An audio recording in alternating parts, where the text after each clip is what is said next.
Hey, what's up? It's the Field with Preston Hiefield. Thank you all so much for listening, liking, and subscribing on Substack, YouTube, Apple, and Spotify.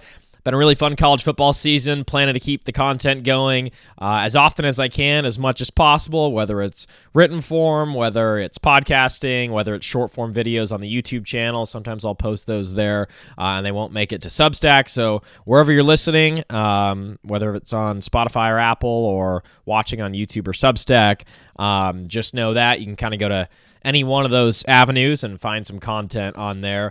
Coming up on the pod today, going to do a couple different segments, all mostly college football related, plus a Charger segment.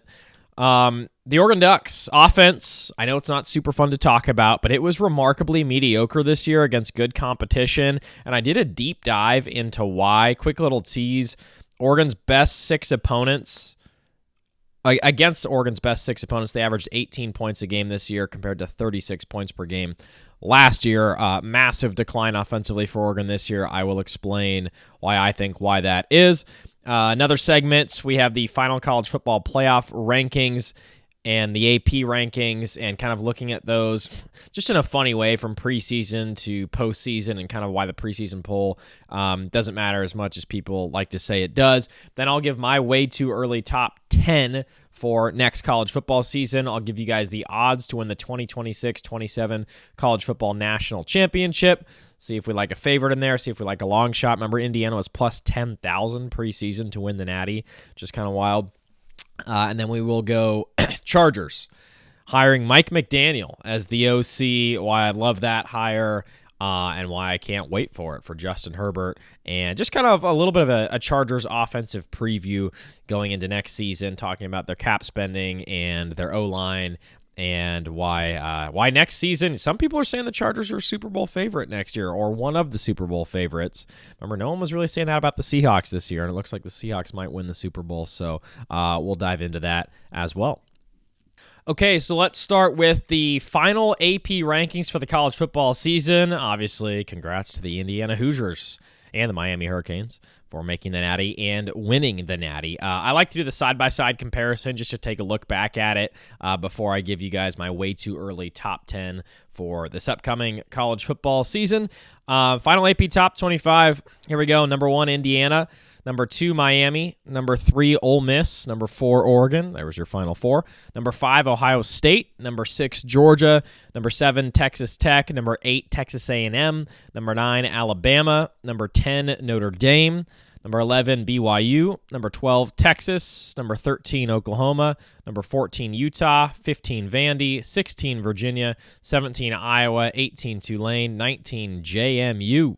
20, USC. 21, Michigan. 22, Houston. 23, Navy. 24, North Texas. And 25, TCU, Illinois, Washington, SMU, Duke, Arizona, Georgia Tech, Tennessee, Missouri, all on the outside of the top 25 looking in. Thought those were all quality teams this year. SMU beat Miami. Duke obviously winning the ACC. Georgia Tech had plenty of great moments. Tennessee and Missouri had moments. So anyways, we will compare that now to the preseason top 25, which I think is kind of an interesting thing to do. You guys remember the preseason top 25? Number 1 team was this offseason? The Texas Longhorns. Number 1, Texas, and Arch Manning, I still thought had a really solid year. Arch Manning was very good. The team itself, particularly the O-line, not quite national title caliber. I thought they were playoff caliber, beat 3 top 10 teams. I think it's pretty clear when you beat 3 top 10 teams and, you spank Vandy. That was a game I was at in person. You spank Oklahoma. It was a game I was at in person. Granted, the Materia injury, I'll give you that.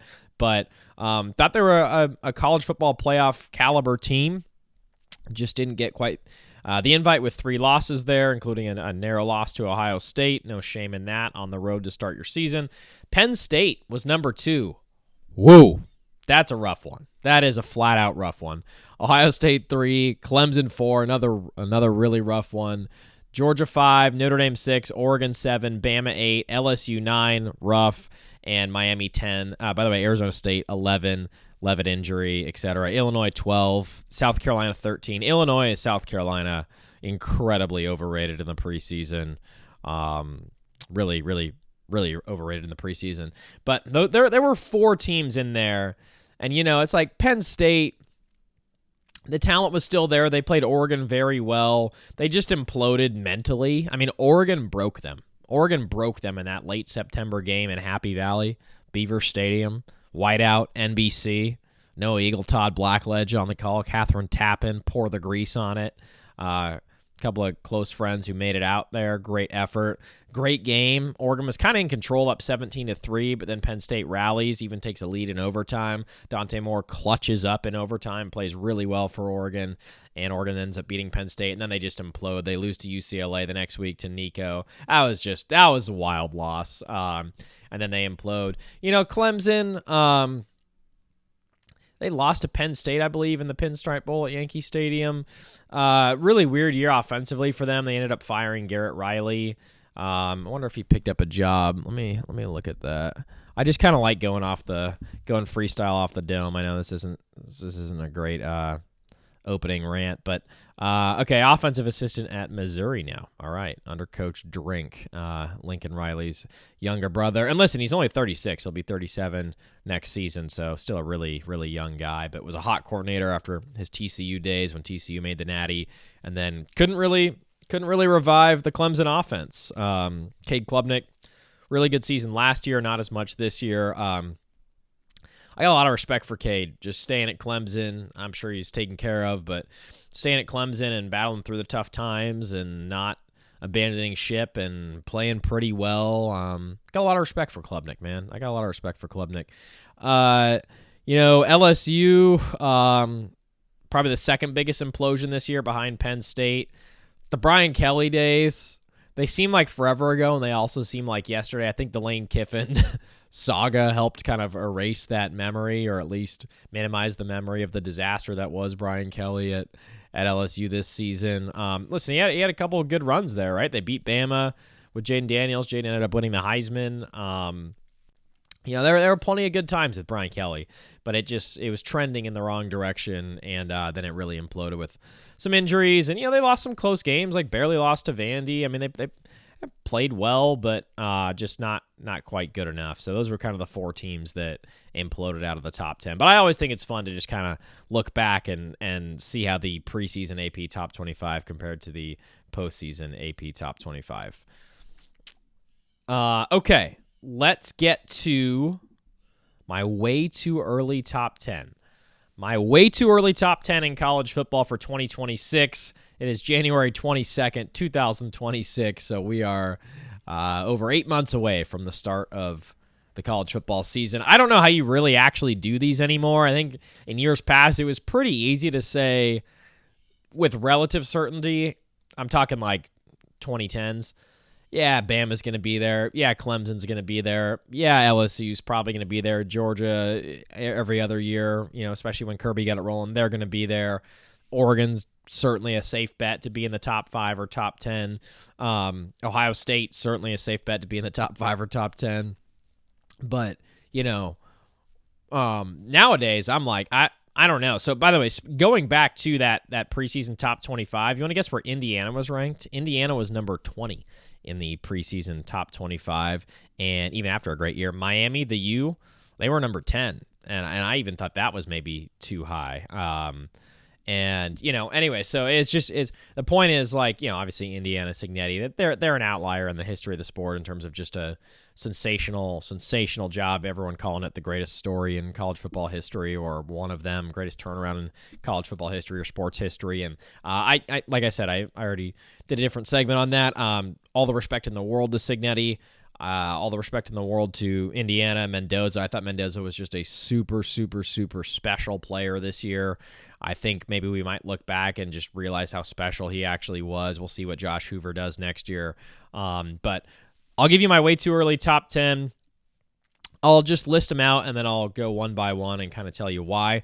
Number 1, I have Indiana. Number 2, this might be a little high, admittedly, but I have LSU. Number 3, Georgia. Number 4, Texas. Number 5, Ohio State. Number 6, Oregon. Number 7, Miami. Number 8, Notre Dame. Number 9, Michigan. And number 10, Texas Tech.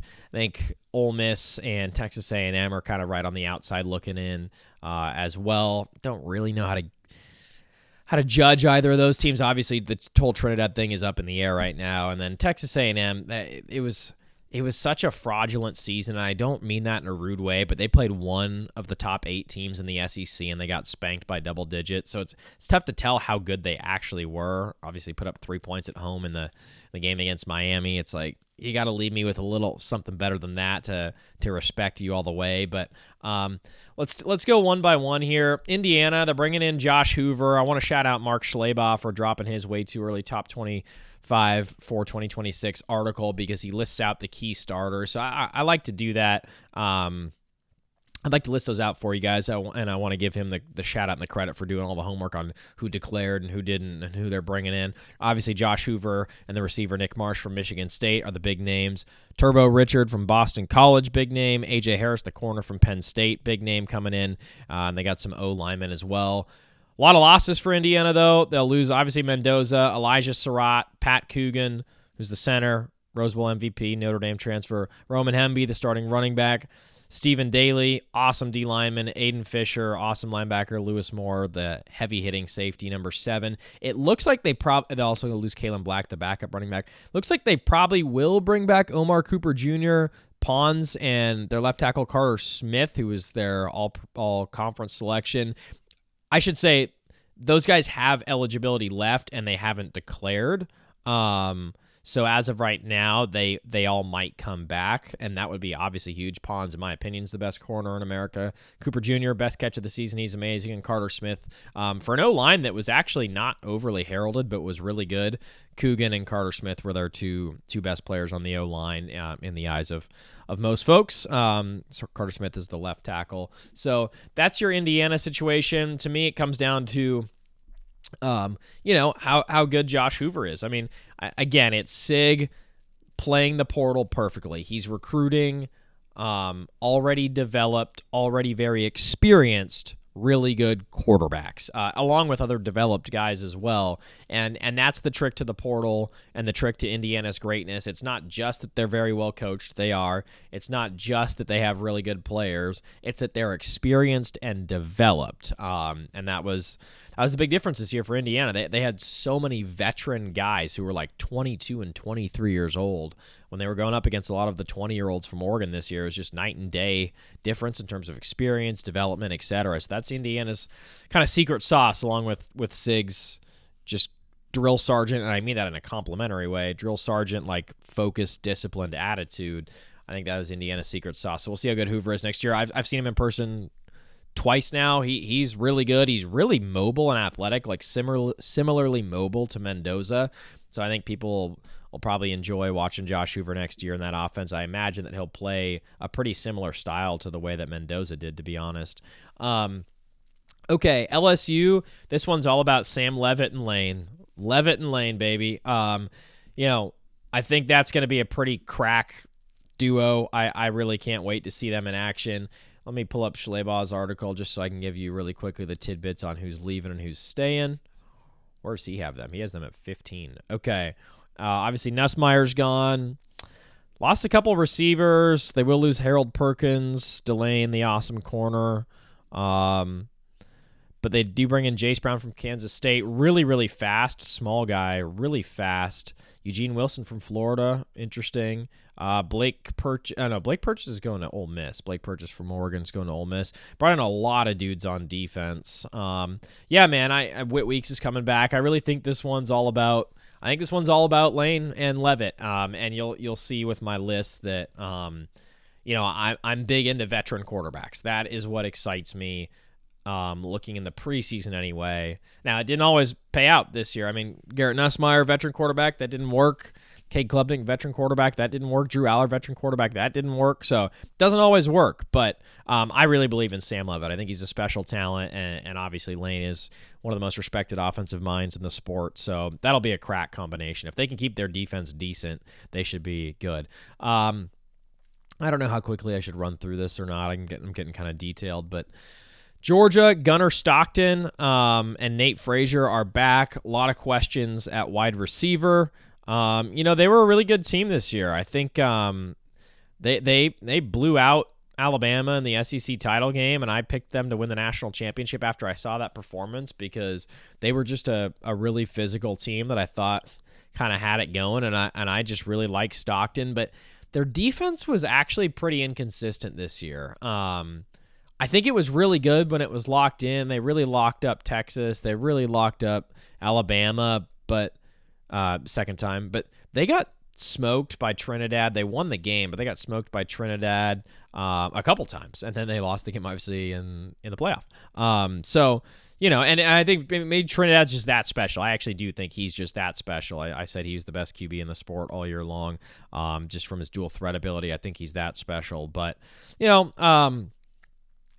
it's the SEC's weird. That probably deserves its own topic going into next year. Who's the best team? There's for the first time in a long time, there's not a standout bona fide national title contender / favorite.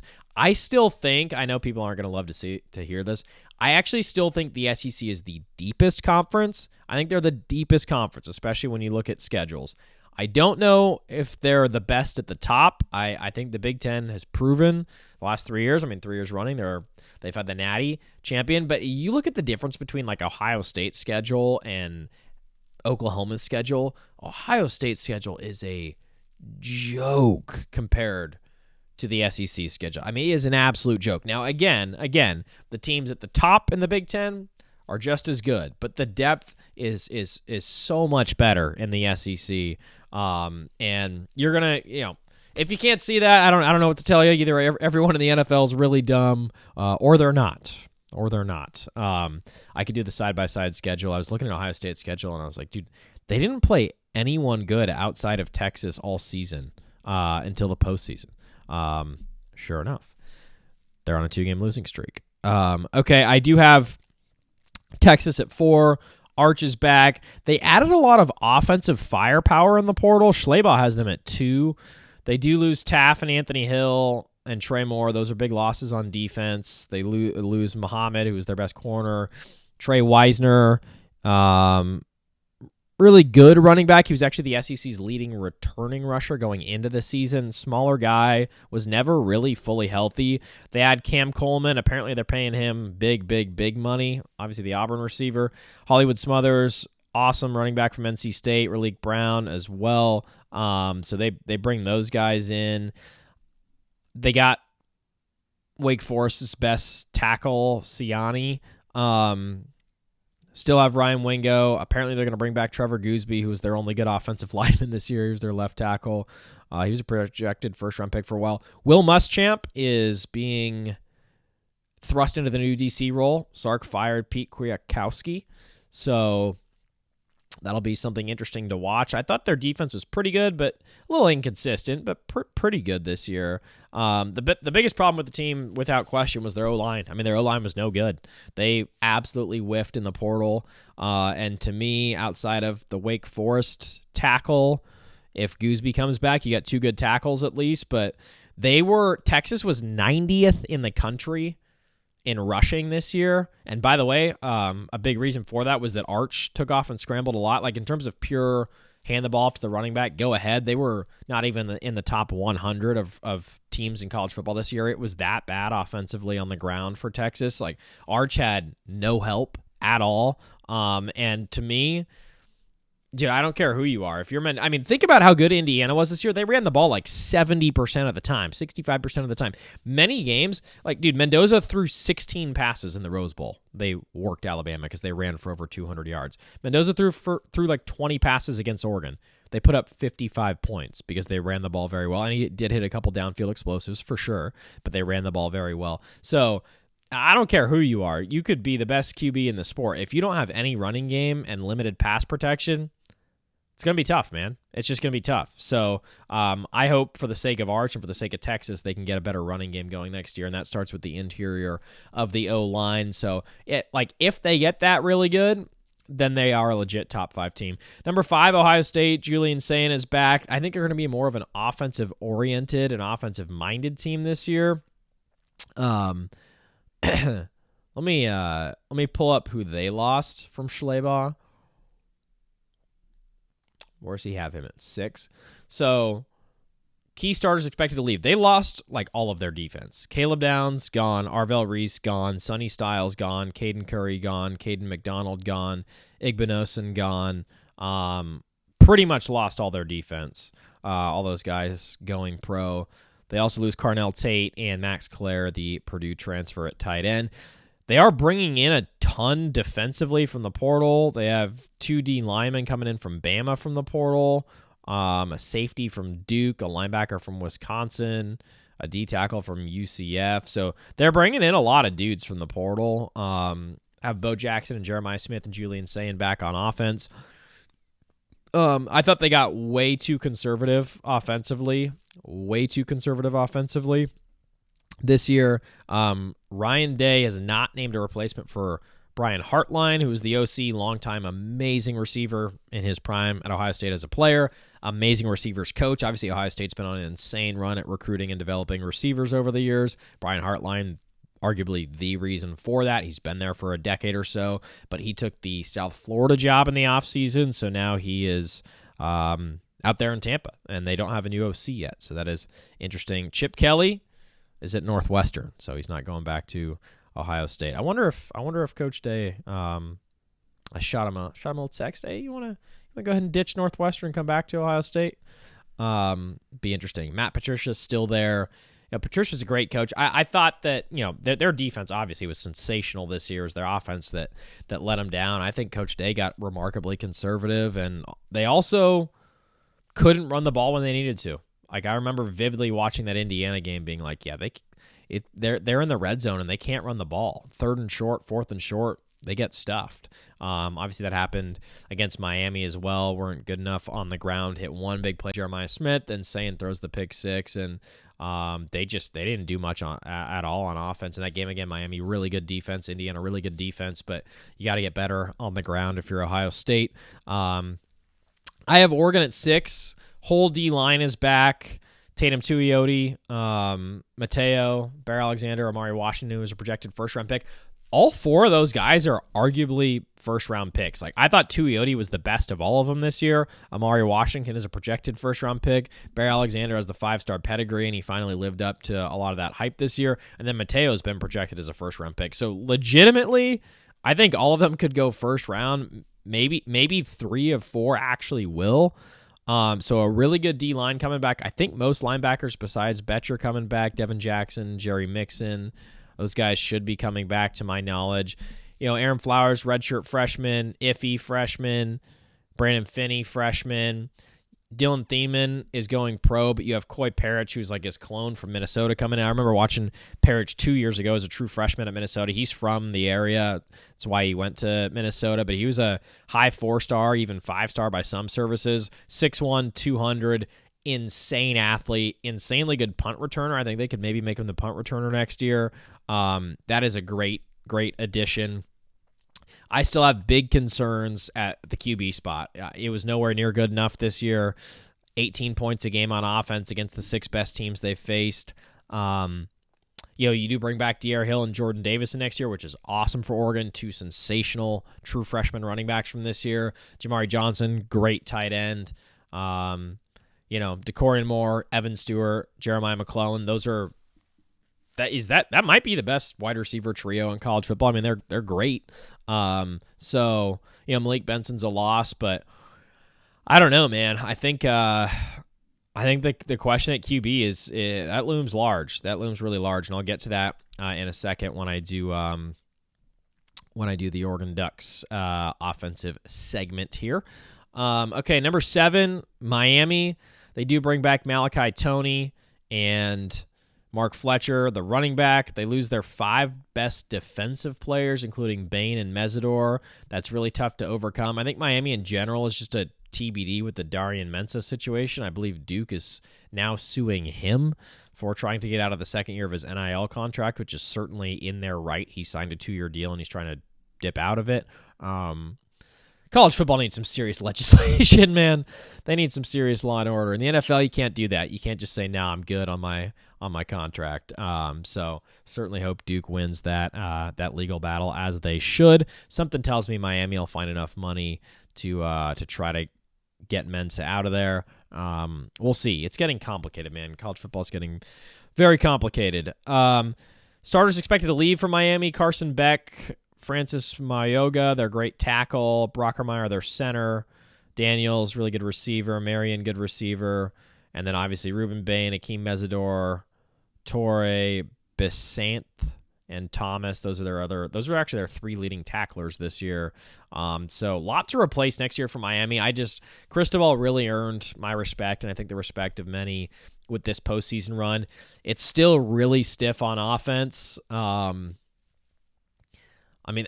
It's just really stiff on offense, like really, really, really stiff. That game against A&M, it was 3-3 until the last, minute and a half of the game. 0 points in the first half of the Natty, lost to SMU by only scoring 20 points. I mean, the offense is really stiff, but the defensive line this year saved them. They'll need to open it up a bit more next year. And, Beck, I think there were 2 things going on with Beck. Number one, he's a pro-style guy, and I think Cristobal really wanted that pro-style offense, and that works in the playoff. That's playoff football, baby. But also, I do think his arm was at like 70%. I heard that and read that coming off that arm surgery. He took that nasty hit in the SEC title game a year ago. I think, you notice Miami didn't really throw many deep balls this year at all. I think Beck's arm was pretty banged up. So I actually think, as much respect as I have for him, that Mensah could be an upgrade, especially because he's a pretty mobile guy too. It'll be a bit more Cam Ward-ish offensively for next year, Miami. It's just kind of an initial outlook. And man, Malachi Tony's special. Like, keep giving that guy the ball in jet sweeps and pitches and screens, and then obviously downfield shots, because that's a special, special talent, man. Okay, that's Miami. 3 more for you. I got Notre Dame at 8, Michigan at 9, Texas Tech at 10. Notre Dame, obviously no Jeremiah Love or Jadarian Price or Eli Raridan. Great tight end. They're all gone. I'm just putting my confidence in Marcus Freeman here. CJ Carter takes some steps forward. Apparently they really like their new running back, Williams. Let me see where Schleybaugh has him. He has them at 3. This guy's been in the program, Anais Williams. They really like him. He averaged 9 yards a carry this year. Great House, their receiver, is back. So I'm just kind of putting my faith in their ability to mine the portal. Looks like they got a D lineman from Oregon, Tion Gray. He did not play much at all this year. But got a D lineman from Bama and some other D linemen, one from Pittsburgh. And anyways, they went to the portal, and we'll see, man. I think I just got faith in Marcus Freeman to make them a really good, sturdy, solid defensive team. Michigan, I love Kyle Whittingham. It was not great this year with Sharon Moore, no doubt about it. But he's gone. Him and all of his troubles are gone. And Bryce Underwood, he took it on the chin as a true freshman this year, man. It's not easy to play college football as a true freshman, especially at QB. I think you put all your faith in the world in Bryce Underwood. I think he's a special talent. Seems like a good guy. Hung in there. Didn't really blame anyone. With Kyle Whittingham and bringing that physicality, that Michigan man physicality back. It's tough to not love Michigan, man. Kyle Whittingham is so in alignment with what Michigan football likes to be about, which is smash the ball down your throat. And, Underwood's a special talent. If they can unlock him a bit more, then they could have a really good season. And, it'll probably look a little conservative offensively this year, like a lot of the Utah teams have. But if you keep stacking 4- and 5-star talent, Schleybaugh has Michigan all the way down at 18, then, I think there's no reason that they can't be a really, really tough out next year. So I have them at 9. Could be a little high, but I'm putting my faith in Kyle Whittingham. I just respect him so much. And same with Underwood. I respect Underwood this year. I know it looked really ugly. I want to say Underwood went like 6 games in the middle of the season without throwing a touchdown pass. It was a really tough watch, but I think more of that is blaming Sharon Moore. I mean, Sharon Moore, he was obviously dealing with some demons. And I'm all I'm saying is I still got all the faith in the world in Underwood, because it's really tough to be a true freshman QB, and be impressive. Man, I'm already at the 27-minute mark. Okay. And then I got Texas Tech at 10. I would put Ole Miss here if Trinidad, a.k.a. Trinidaddy. Get on up here, Trinidaddy. Pete Golding. If Trinidaddy's back, Ole Miss could be as high as, the ceiling is the roof for Trinidad. I think he's that special. He would, in my opinion, certainly would be the best QB in college football next year if he's able to come back. Texas Tech brings in Brendan Sorsby from Cincinnati. Honestly, no clue if he's good or not. Absolutely no clue. Cincinnati finished 7-6 with some really bad losses in there. They lost to Nebraska. I got their schedule pulled up here. Barely beat Bowling Green, barely beat Kansas, kind of barely beat UCF, and then ended the year on a 5-game losing streak. Got hammered by 31 to Utah, lost to Arizona, lost to BYU, lost to TCU, got hammered by Navy in the Liberty Bowl. Sorsby played in all of those games except the bowl game. So there's not a lot. Like, he was the consensus number 1 QB in the portal, I'm pretty sure, which is fucking crazy because Sam Leavitt is so much better than him. But I'm pretty sure, like, On 3 and all of them had Sorsby as the number. I don't get it, man. I watched it. It wasn't very good. Their offense wasn't that good. He's a fast runner, which I think excites people. And who knows? Maybe the team around him was really bad. I won't be the one to identify that, but I was not overly impressed with a 7-6 Big 12 quarterback. Maybe he lights it up, and he'll certainly have a lot of talent around him because Texas Tech is going to go make a lot of portal purchases, as they always do in this new era. Let me see where Schlabach had Texas Tech. A&M, he has him high. He has him at 7. Wow. And that's the thing. Yeah, I should have mentioned this off the rip. Obviously, they lose everyone on defense. Jacob Rodriguez, who was the best linebacker in college football, he won like every single defensive player award possible this year. Finished, 5th in the Heisman voting, something like that. He was awesome. J-Rod, number 10, like legend in Lubbock. Seriously, legend in Lubbock. No hyperbole. By the way, they won their first outright conference championship this year since 1955. First outright title since 1955. Huge shout out to Texas Tech and to J-Rod there. David Bailey gone, Lee Hunter gone, Height gone, J-Rod gone, Ramirez gone, and their QB. It was rough in the Orange Bowl, but Baron Morton's gone as well. So they bring in Sorsby. Looks like they bring in a couple receivers who I've never heard of. Dante Lee from Liberty, Kenny Johnson from Pitt, and Malcolm Simmons from Auburn. They do bring in Trey White, the DN from San Diego State. I liked him a lot. San Diego State was low-key one of the best defenses in college football this year, at least for the group range. So, yeah, man, I think, fantastic season for them. Made it all the way to the Orange Bowl. First outright conference title since 55. Big 12 to me, pretty far behind the Big 10 and the SEC, obviously. Kind of an offensive flop for Texas Tech in the bowl game, but fantastic season. I mean, fantastic season. All the credit in the world to them. Only lost once in the regular season. Won the conference title. So as long as the NIL money's flowing in, they should be pretty good. I don't know. I feel like 10's kind of the right spot for them. I'm just so wait and see on Sorsby. So that's my top 10. My way too early top 10. Indiana 1, LSU 2. I admit that might be too high. Georgia 3, Texas 4, Ohio State 5, Oregon 6, Miami 7, Notre Dame 8, Michigan 9, and Texas Tech 10.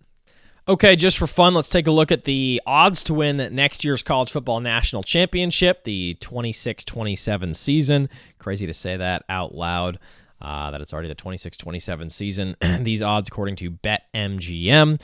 Ohio State won at plus 600. Notre Dame, Texas, and Oregon at plus 700, so 7-1. Indiana, plus 800. Georgia, plus 900. Those are your kind of heavier favorites. And then LSU, A&M, Texas Tech, Alabama, all plus 1,500. Miami, plus 2,000. Michigan and Oklahoma, plus 3,000. Ole Miss, plus 4,000. USC, plus 4,000. Go ahead and save yourself some money and don't do that. Penn State, Clemson, Tennessee, plus 5,000. Auburn, Florida, Missouri, and Utah, plus 8,000. Remember, Indiana was plus 10,000, a.k.a. 100-1 to win the title before this season. Obviously, no one saw it coming, but based off of making a solid playoff run last year, not solid playoff run, having a great season, and making the playoff but not making a run, to me, that kind of screams Ole Miss for next season. Ole Miss at plus 4,000 if you bring back Trinidad. Obviously, big caveat there. I like Ole Miss, and if I'm looking at long shots, I would say Ole Miss and LSU. I don't think LSU qualifies as a long shot. They're plus 1,500, 15 to 1. But, Sam Leavitt and Lane, to me, that just seems like a match made in heaven. Whit Weeks back to anchor the defense. I know they lose Delane, the corner, and some other guys on defense. But, dude, remember, their defense was actually pretty freaking good this year. For the first half of the season, when Brian Kelly was getting asked in press conferences, why is your offense not better, and he was losing his mind, it's because the offense was not good, and the defense was saving their bacon every game. They won, 4 games scoring 20 points at the start of the season. Remember, they beat Clemson 17-10 or something, and it was like that a lot. I think they beat Florida, but barely. So they had a really good defense this year until the dam kind of broke and Brian Kelly was getting fired. But if Sam Leavitt can be as good as I think he can be next year, I think LSU has a shot. Ohio State plus 600, there's just so much unknown. They lost their entire defense, still need an OC. I would not touch that. Notre Dame, Texas, and Oregon, and Indiana, I think those are all pretty safe bets.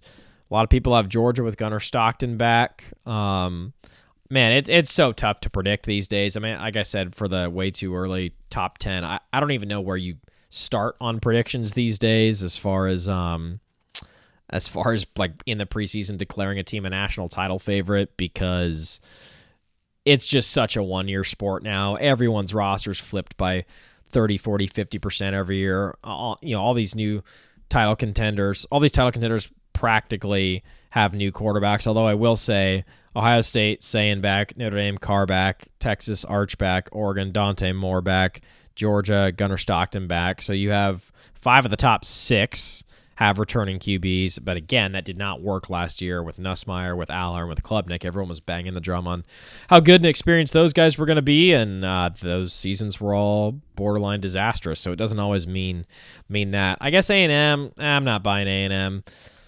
Bama, Keelan Russell's going to be their QB, not really buying it. Michigan, I think they're going to be physical and a really good team and a really tough out, but not explosive enough on offense. Oklahoma with John Mateer back and an elite defense. I saw Kip Lewis is coming back and the Bowen Bros will be back. R. Mason Thomas is gone, but I had so much respect for Oklahoma this year. I know that Bama game got crazy on them, but dude, I swear to God, they were a really good team and a really tough out this year. Just they had an all-time insane brutal schedule. Compare their schedule to Ohio State's schedule this year. Ohio State, anyone in the Big Ten, largely speaking, their schedule is a joke compared to the SEC's schedule. Again, teams at the top, talent at the top. Ohio State, Michigan, Indiana all won the last 3 natties. Absolutely, you can stake that claim, but depth, there still ain't nothing like the SEC. USC, hell no. Penn State, at least you got Franklin out of there. You got Matt Campbell and who's their QB? I think it's the Iowa State kid, right? Penn State QB, because Grunkmeyer transferred. It is Rocco Becht. Yep. Grunkmeyer transferred to Vatech. That's right, with Franklin. So they'll have, I like that. I actually like that. I like Rocco Becht a lot, man. I think he's a good player. I really like Rocco Becht a lot, so I like that. Let's see, where was I? Where'd my tab go? Here we go. Tennessee, Auburn, Florida. Oh boy.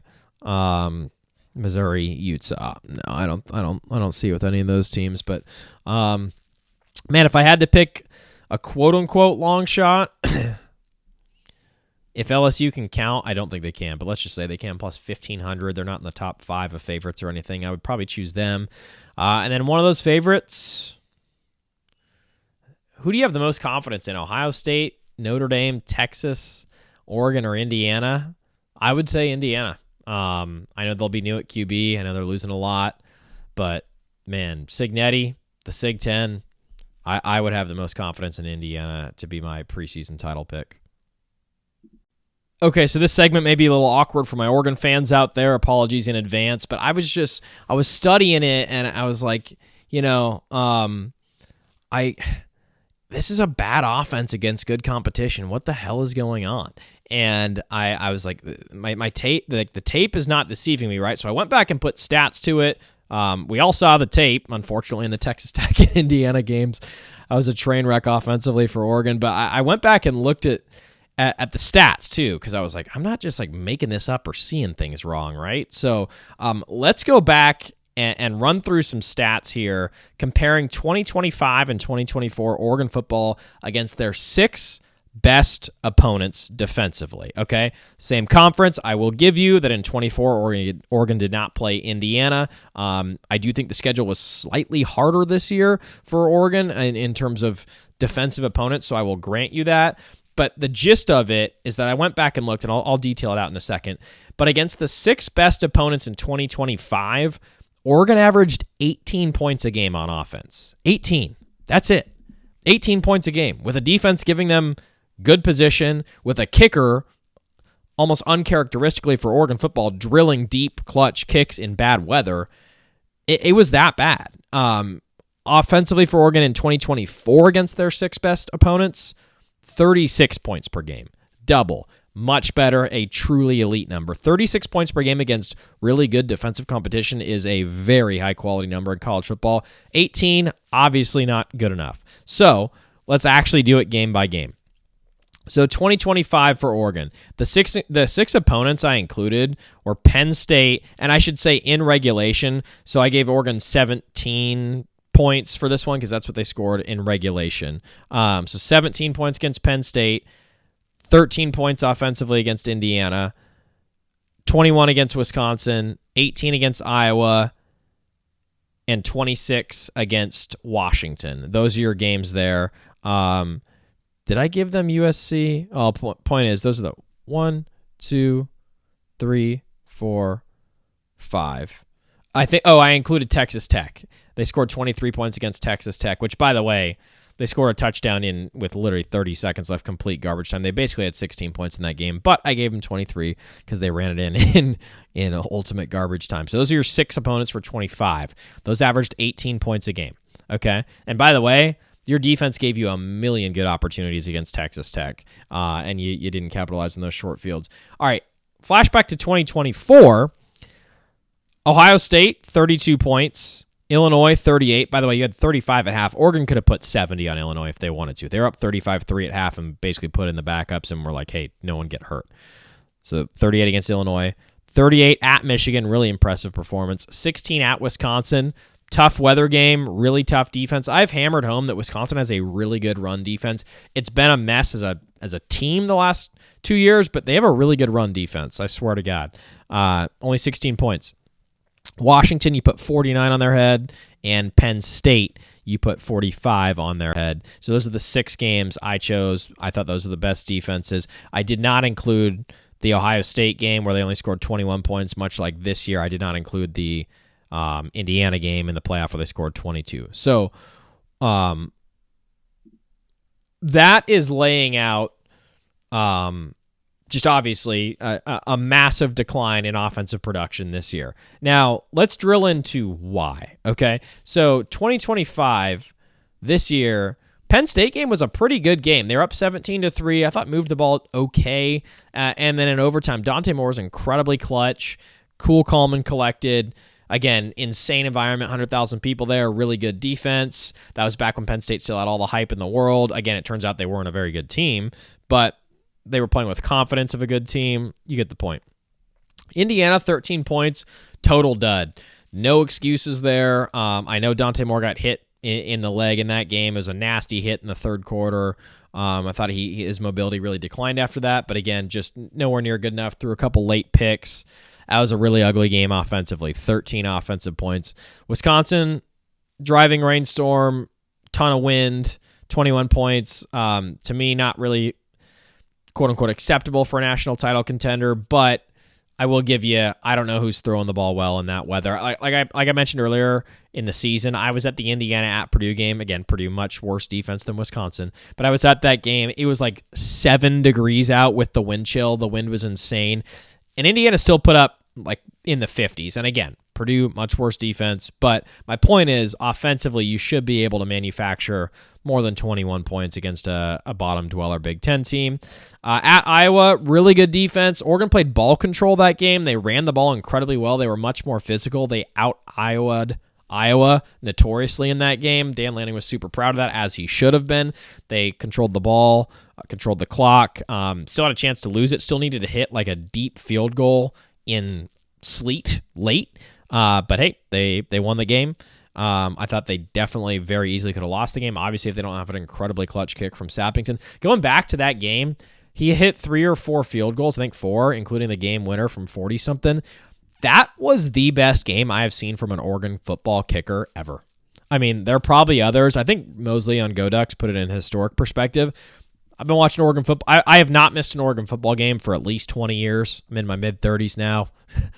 That was the best Oregon football kicking performance I have ever seen. That was an insanely good performance from Sappington. But again, your offense only 18 points, even with that insane performance. Washington, not very good, 26 points. I thought Washington actually had a really good defense this year. Durant, I guess his last name, really good linebacker. They had a pretty good defense, and they played, you can tell what Jed Fish is trying to do. He's trying to bring back Napoleon Kaufman, baby, with Jonah Coleman and Denzel Boston. They're trying to bring back the 90s there in Seattle. It's I formation, ground and pound, ball control, slow and sloppy, and it kind of works. Like, it was better than last. Remember last year they just had Damon Williams, who is just an incredibly overrated player. I can't believe Washington's paying him $4 million. I would have said good riddance, but he got sacked, I think, an Autzen record or maybe even an Oregon program record 10 times in that rivalry game Thanksgiving weekend. Like, that offensive philosophy was not good when they lined him up in shotgun. So I actually do think it was, while it doesn't necessarily cater to his style of play, I do think that the better winning formula for them is to do what they did this year with the I formation. It kind of limits possessions a little bit. Remember, it was 19-14 late until Dante Moore threw that strike to Malik Benson over the middle, and then he housed it, got through like 4 different defenders for Washington. So anyways, and then Texas Tech, total disaster offensively, but you score a touchdown in the final seconds to get to win 23-0, and instead of 16-0, only one offensive touchdown until the final seconds there, and your defense set you up a million different ways with short field. So, man, I feel like that needed to be pointed out. I know it's not a positive topic, but I wanted to do like a post-mortem on Oregon football this year, and especially on their offense that just wasn't very good. And I think a lot of it comes down to Dante Moore being young. He was only 20 this year. He only had a handful of starts going into the season, so I don't even fully blame him. Like, Mendoza was much more experienced, much older. Like, when Dante's 22 and has 40 starts under his belt, he's going to be much better. Just like last year, Dylan Gabriel, 5th-year senior, like, had a bunch of starts at Oklahoma, won a Red River game, played in so many big games, had a bunch of starts at Central Florida. Same with Bo Nix. Like, I absolutely took a pounding in the SEC for a couple of years as their starter. Was the true freshman starter against Oregon and Dallas when they won that game to start off that season against that Cristobal and Panay Sewell team and Herbert team, and Bo won that game. That's nuts. But my point is, it just wasn't good enough at quarterback this year, and we saw that time and time again. 18 points a game is just nowhere near good enough when you have so many amazing weapons around you, 3 amazing running backs, an offensive coordinator who got an SEC head coaching job, obviously a bunch of amazing receivers, 2 amazing tight ends. And I get that DeCorian was banged up for November. I get that Steek was banged up more or less all year, his health fluctuating. Jamari Johnson, I think, is a spectacular number 2. They paid like $400,000 or $500,000 for him to come over from Louisville, so he's clearly a good weapon, and he'll be one of the better tight ends in the Big Ten, hell, maybe even in the country next year. So it just wasn't anywhere near good enough at quarterback this year, and that's disappointing for Oregon. I don't understand the Dante Moore hype for the life of me. I watch the games, man, and then I put the points per game to the tape for you, and it just 18 points a game against good teams is gross. It's not anywhere near good enough. Obviously, just handed in the end of the game in the semifinals. So I know it's not fun to talk about, but it's what actually happened this year. Those are the actual stats. That's the actual tape. Those are the actual records.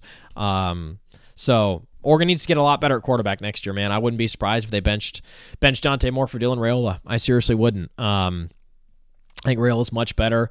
Playing for Nebraska is like playing for the Jets in college football. You got no one around you, and you got no institutional support around you. I think Matt Rule's a good coach. I think a lot of people agree that Matt Rule's a good coach, but there's just not a lot of help around you when you're the quarterback in Nebraska. You're throwing a bunch of 2 and 3 stars. Dude, Dylan Raiola is going to go from throwing a bunch of 2 or 3 stars to DeCorian Moore, Evan Stewart, Jeremiah McClellan, Jamari Johnson, Dier Hill, Jordan Davison. Like, that's insane. Like, the night and day difference from throwing to whoever you're throwing to Nebraska to those guys, holy shit, man. What an insane upgrade.